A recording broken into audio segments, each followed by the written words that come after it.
Esperemos un minutito a que se conecten el resto, por favor.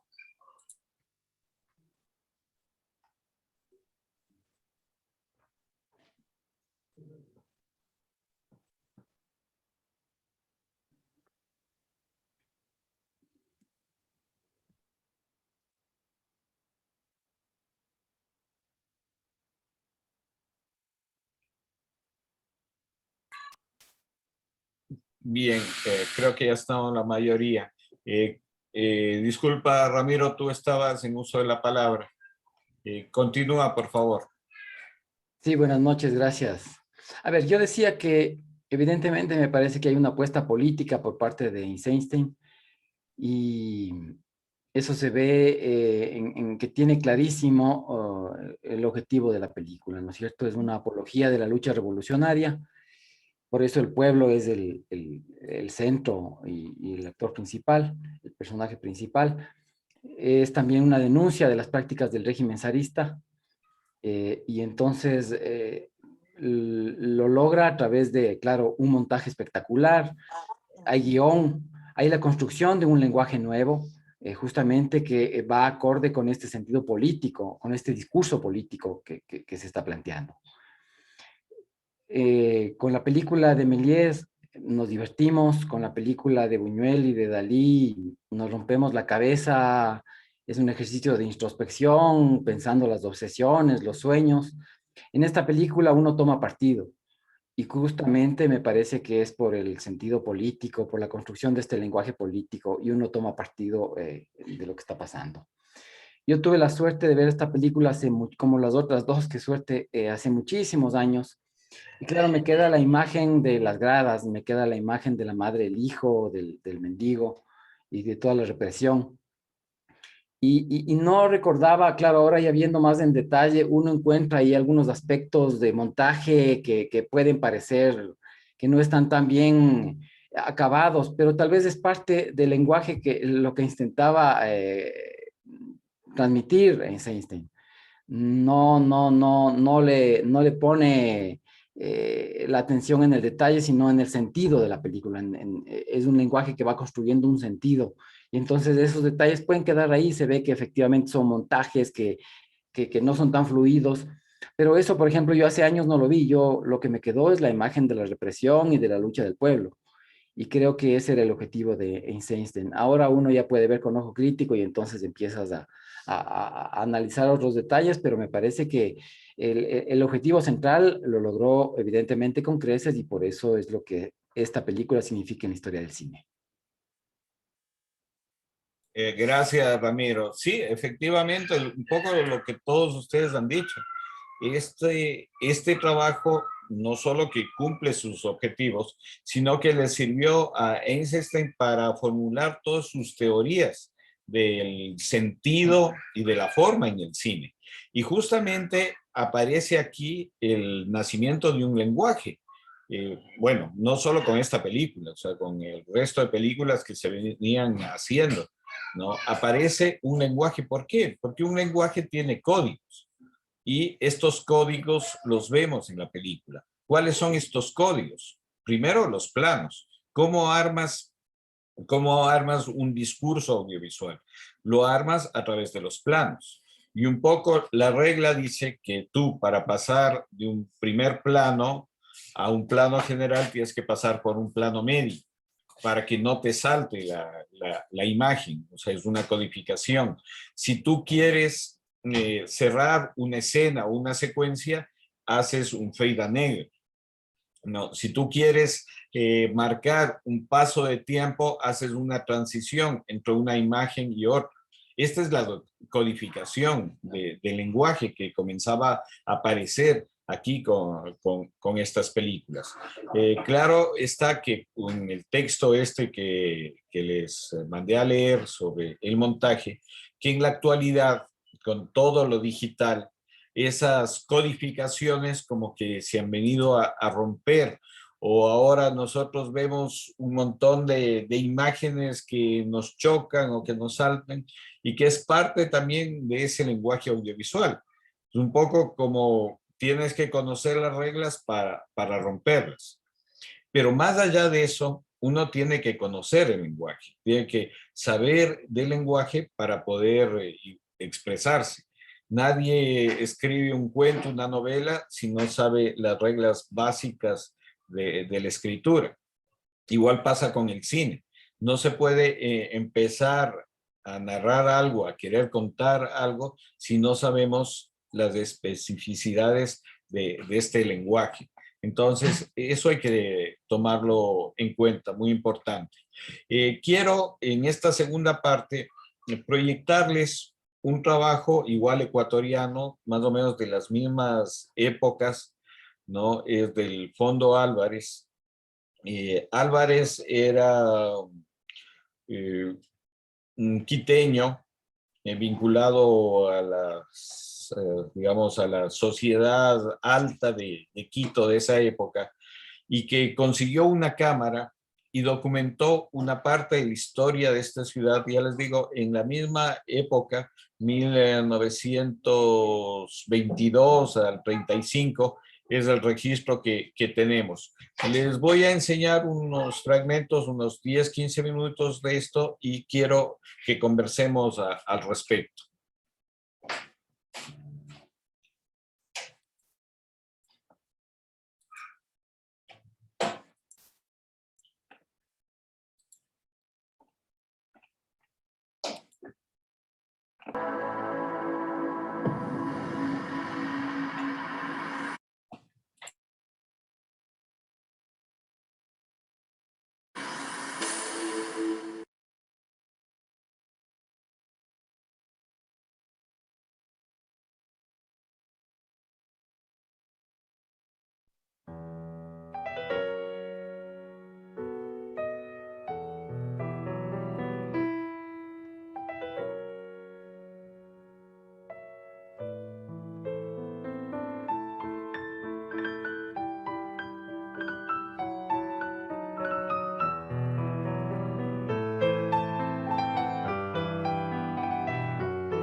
Bien, hasta aquí este que les quería enseñar.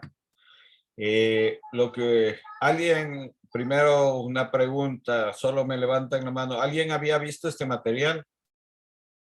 Pues tienen el privilegio de ver las primeras imágenes que se conservan filmadas aquí en el Ecuador. Este fondo de Álvarez es 1922, el archivo de la Cinemateca, son las primeras imágenes que se conservan, ¿no? Y que están, que están a disposición de la gente que quiera investigar, consultar. Este trabajo de Álvarez dura más o menos unos 30 minutos. Yo les he querido enseñar solo una parte para reflexionar un poco en este taller que se llama Arte, Historia y Alfabetización Audiovisual. Yo creo que es muy importante que entendamos que por qué un poco el desarrollo del cine en nuestro país no tiene, no sé, esas bases, esa solidez que debería tener en el resto de manifestaciones artísticas, claro que por ser individuales como la pintura, la literatura, sí ha tenido un mayor despliegue, pero como en el resto de artes, especialmente artes escénicas y audiovisuales, como que nos falta todavía esa solidez en el trabajo. Un poco como Cinemateca, por eso es que hemos querido hacer este taller para hacer también una reflexión de lo que se está haciendo aquí en el país. Y, y por qué enseñarles de estas imágenes, por qué enseñarles justamente con el trabajo de Einstein, para justamente ver cómo en el resto del mundo se estaba desarrollando un lenguaje. Y aquí en el Ecuador, a pesar de que se estaba filmando con el mismo equipo técnico, porque no es que había unas cámaras como ahora de mejor calidad, 4K o no. En esa época habían unas solas cámaras que filmaban y que todo el mundo filmaba con esas cámaras. Álvarez era de una familia pudiente que logró comprarse una cámara y filmar, documentar estos, más que documentar, testimonios, ¿no? De la época, de lo que ocurría en su medio, ¿no? Y documentar esto.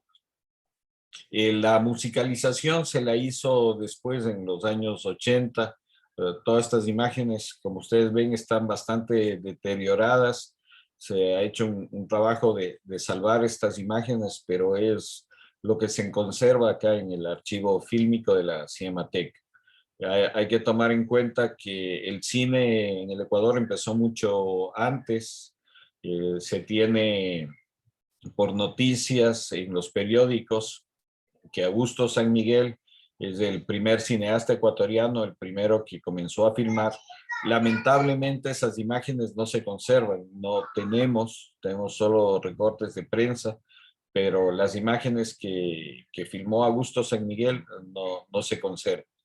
Hay otra película que se hizo después por encargo, por por la independencia, ¿no? En 1800, no casi por la época, 1822, que igual está en el archivo de la Cinemateca.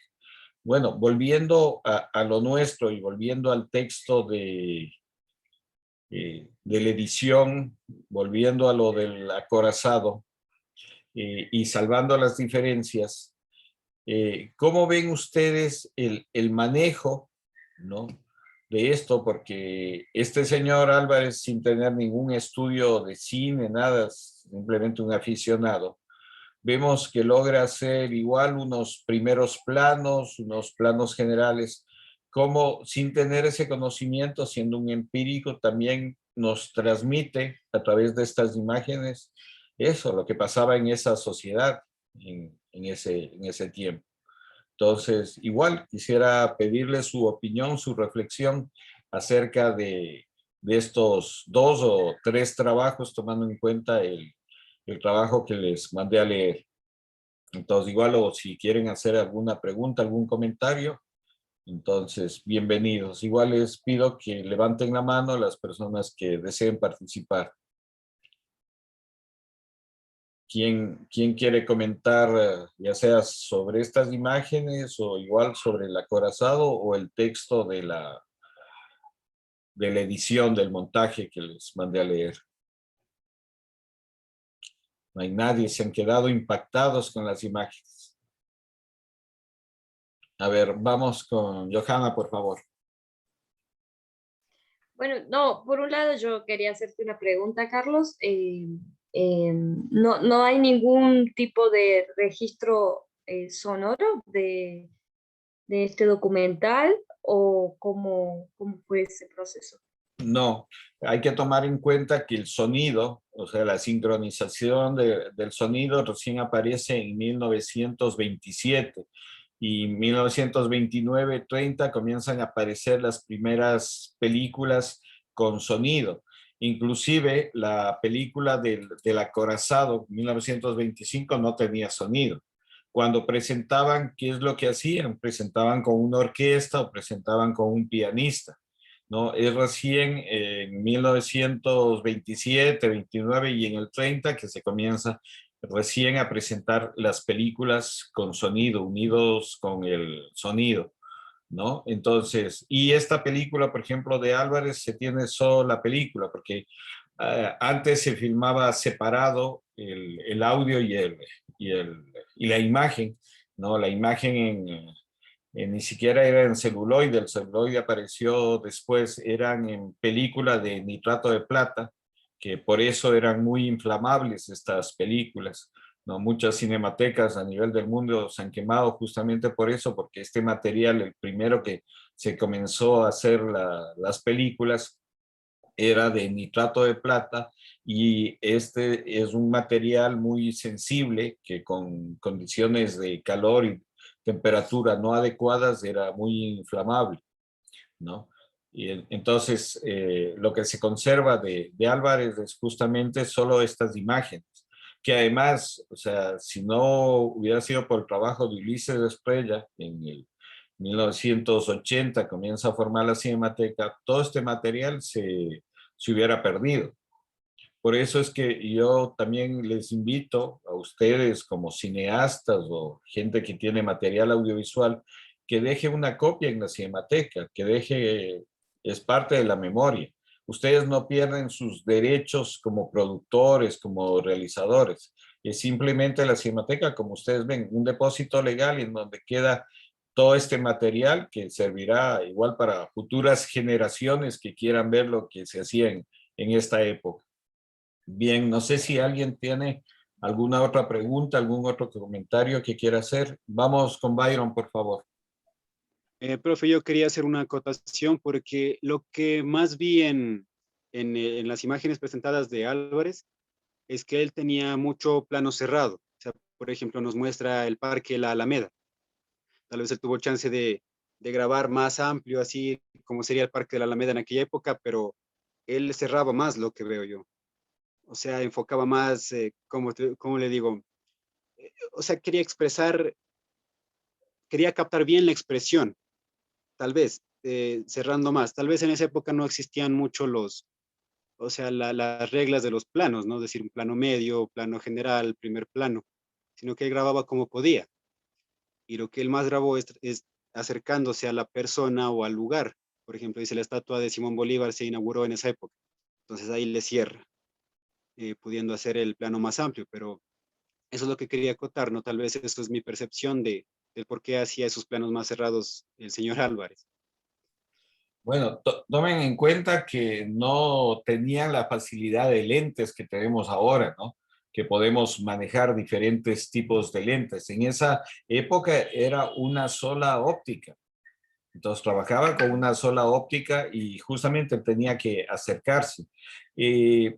Más que un documental, Álvarez hace un registro de su medio y de su medio social, ¿no? Hay que tomar en cuenta. Por eso es que es esto desfile militar o la muerte del obispo. Entonces, es más bien, es un registro, un testimonio de la gente con la que él se codiaba, los médicos estos, ¿no? Que hace, inclusive sin mucha experticia, vemos ahí un paneo eh, digamos, con mucho salto que hace. Entonces, él no era un cineasta, él simplemente hace un registro de eso, pero como documento es muy importante. Vamos con Grace, por favor, que quería comentarnos algo. Bueno, muchas gracias por la oportunidad. En realidad sí creo que quedamos muy impactados. Bueno, en lo personal le agradezco mucho porque estas imágenes me llevan a pensar qué tan efímeros somos en el planeta, ¿no? Podemos estar ahora y después de unos 100 años ya no vamos a estar y decía, ¿quiénes son los que están presentes en cada una de las imágenes? Que desde luego son todas, cada una impactantes, a pesar de que como usted nos comenta, la persona que realizó esto no pensó en realizar un montaje ni tampoco tenía una narrativa para realizar este trabajo. Sin embargo, las expresiones que de cada una de las imágenes nos llevan a sentir, ¿no?, qué estuvo pasando en la época. Y quisiera también recalcar que a pesar de que no existe la intención, ¿no? Pero pienso que se relaciona mucho con el trabajo que nos mandó a observar, porque una imagen dice más de 1000 palabras, ¿no? Y se puede observar también en la presentación que nos acaba de dar, también este nivel y este estrato social que tanto estamos compartiendo de la otra película, ¿no? Como los médicos y como el obispo tienen una celebración categórica en relación a las personas normales, comunes y corrientes, ¿no? Eso quería como tomarlo en cuenta y muchas gracias que nos participa este fragmento. Qué lindo, qué hermoso. Gracias. Sí, o sea, él lo que hace es un registro de su medio, de su contexto, y como podemos apreciar, es su círculo. De pronto lo que alguien comentaba de la Alameda, de pronto a él lo que le interesaba eran estas chicas guapas, a él filmarles ahí en la Alameda, no le interesaba a él filmar el parque de la Alameda, lo que le interesaba a él es filmar a las chicas y por eso ese primer plano. Hay inclusive una chica que le manda un beso y todo eso, entonces a él le interesaba eso, o sea, para él era un juguete tener una cámara en su círculo familiar, social y estar eso, registrando, ¿no? Él nunca pensó que iba a ser un documento histórico y de estudio después de 100 años, ¿no? Entonces es interesante eso. Por favor, vamos con Ramiro, que quería también comentarnos algo. Sí, Carlos, yo más bien es una pregunta, porque me parece, tú decías que las cámaras no diferían mucho, pero el video que vimos del padre Crespi hace creo que 2 semanas, me parece que las imágenes eran bastante mejores. Entonces, no sé si algo al respecto, porque me parece que en estas la calidad evidentemente no es muy buena, pero me llamó la atención que el contraste con las imágenes del video del padre Crespi, que me parece que son mucho más claras. Ahí es un problema de conservación de material. El padre Crespi venía de Italia, fue a revelar a Italia y se conservó el negativo, la copia que vino posterior de allá. Álvarez seguramente iba a Estados Unidos, que era lo más cercano a comprar el material, y la película que él le revelaron o que ya vino trayendo de esto, lo conservó en su casa durante años. La Cinemateca, como les cuento, recién por iniciativa de Ulises Estrella en 1980-81, se crea y se comienza a pedir y a conservar estos materiales. Ese es el problema. Son materiales que se han ido deteriorando. En cambio, vemos, por ejemplo, películas como la de Dalí o esto, es porque esos países desde un primer momento tuvieron una conciencia de conservar estos materiales, de guardarlos, de protegerlos. En nuestro país no hubo esa conciencia. Ya les comento, las películas de Augusto San Miguel se perdieron, nadie sabe dónde está. No hay ni siquiera una copia de una película y él filmó como 5 o 6 películas, y no hay una sola copia. Entonces, ya les digo, es un problema. Este trabajo que vieron se ha preservado, se ha conservado. Inclusive creo que este material, no recuerdo bien, fue a México o a Brasil a tratar de depurarle un poco digitalmente para poder conservar. Entonces, no es tanto la calidad de cómo se filmó, sino es la preservación, la conservación de estos materiales. Por eso es que estamos empeñados en que ya con esta conciencia, si ustedes quieren, histórica, pedir a la gente que preserve sus materiales, de que si alguien hace cine, no se quede solo en la gaveta de su cuarto, en la colección entre amigos, sino que realmente estos materiales pasen a pertenecer al archivo fílmico del Ecuador en la Cinemateca. Entonces, ese es el motivo por lo que vemos esta diferencia de calidad. Bien, Wins Jacome también quería participar, por favor, tiene la palabra. Gracias, Carlos. Sí, yo también más bien tenía una pregunta. Mira, con respecto a esto de dejar el material audiovisual en la casa, en la Cinemateca, yo anteriormente quise dejarlo hace 1 año, 2 años creo que era, algunos cortometrajes que había hecho yo, pero en ese tiempo pedían, o uno de los requisitos era que había que dejar una carta dirigida al director de la Cinemateca, creo que era. No sé si todavía manejan este tipo de trámites, no sé, ahí te pregunto. No, justamente queremos desburocratizar todo eso, ¿no? Porque lamentablemente, como en toda institución pública, en la Casa de la Cultura también está llena de burócratas, ¿no? Y entonces, creo, toda institución pública ponen esas trabas y no permiten justamente que la gente pueda dejar su material. Entonces, con el nuevo director de la Cinemateca, Diego Coral, estamos de eso. O sea, por ejemplo, no se hacía tampoco este tipo de cursos, ¿no? Y es importante la educación cinematográfica. O sea, ¿cómo cambiamos de este país? ¿Cómo sensibilizamos de este país si no nos educamos? No nos educamos entre nosotros para educar al resto. Esto es un granito de arena, un germen de tomar conciencia de que tenemos que preservar nuestros materiales, de que tenemos que educarnos y que tenemos que trabajar en función de que la producción audiovisual en este país mejore y que tenemos que formar públicos. No puede ser posible que nuestros niños, nuestros jóvenes sigan metidos en juegos como el Free Fire y este tipo de cosas, o viendo otro tipo de películas, cuando aquí la gente se mata o está tratando de hacer otro tipo de producciones. ¿Para quién están haciendo? Para la gente. O sea, todos queremos comunicar primero a nuestra sociedad, ¿no? A los ecuatorianos que vean nuestros productos. Pero acá hay un prejuicio que el público cree que hacer cine o las películas ecuatorianas son de mala calidad, no están bien hechas. Es un prejuicio también.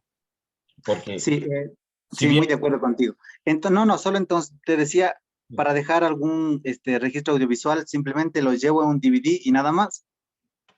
claro, sí, o si tienes en digital, mejor. En digital. Si quieres por interno, contactas conmigo y yo te doy todas las referencias de a quién tienes que dejarle ahí en la Casa de la Cultura, en la Cinemateca. Se está haciendo igual ahora teletrabajo, pero igual hay una persona que siempre está ahí de contacto. Entonces, igual para toda la gente que quiere dejar sus trabajos, eso, ustedes no pierden sus derechos como productores, como realizadores. Al contrario, o sea, se queda, hay una copia en el registro audiovisual del Ecuador. Ya, perfecto, muchas gracias. Y ya mismo se corta, igual les pido que se vuelvan a conectar enseguida porque tenemos ya una tercera etapa para finalizar esto del taller.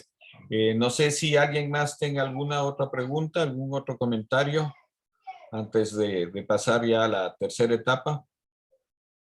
¿Alguien más? Bueno, yo sí tenía una pregunta respecto al montaje. El director Álvarez, él hizo el montaje de